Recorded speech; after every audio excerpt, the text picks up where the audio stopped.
ঠাকুর বলেছেন, সকলেই গুরু হতে চায়, শিষ্য হতে বড় কেহ চায় না। কিন্তু দেখো, উঁচু জমিতে বৃষ্টির জল জমে না, নিচু জমিতে অর্থাৎ খাল জমিতে জমে। যদি সৎ গুরু হয় তাহলে জীবের অহংকার 3 ডাকে ঘুচে যায়। গুরু কাঁচা হলে গুরুরও যন্ত্রণা, শিষ্যেরও যন্ত্রণা।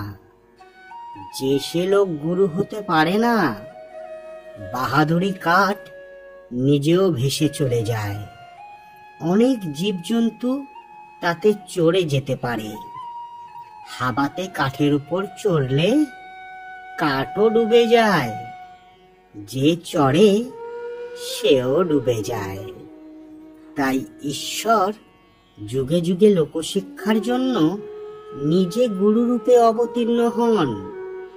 সচ্চিদানন্দই গুরু।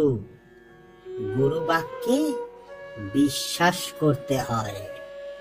তার কথা বিশ্বাস করলে, বালকের মতো যদি বিশ্বাস করো, ঈশ্বর লাভ হয়। বালকের মতো বিশ্বাস হওয়া চাই।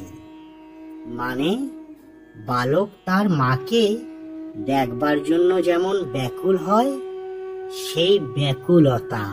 এই ব্যাকুলতা হলো তো অরুণোদয় হলো, তারপর সূর্য উঠবেই। এই ব্যাকুলতার পরেই ঈশ্বর দর্শন। হরি গুরু, গুরু হরি। শ্রী শ্রী ঠাকুরের অসীম কৃপায় আমরা সদ্গুরু লাভ করতে পেরে ধন্য।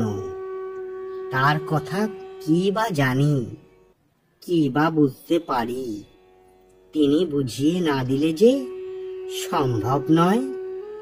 শুধু তার সহজ সরল আর বিনয়াচরণটুকু অনুভব করার চেষ্টা করি।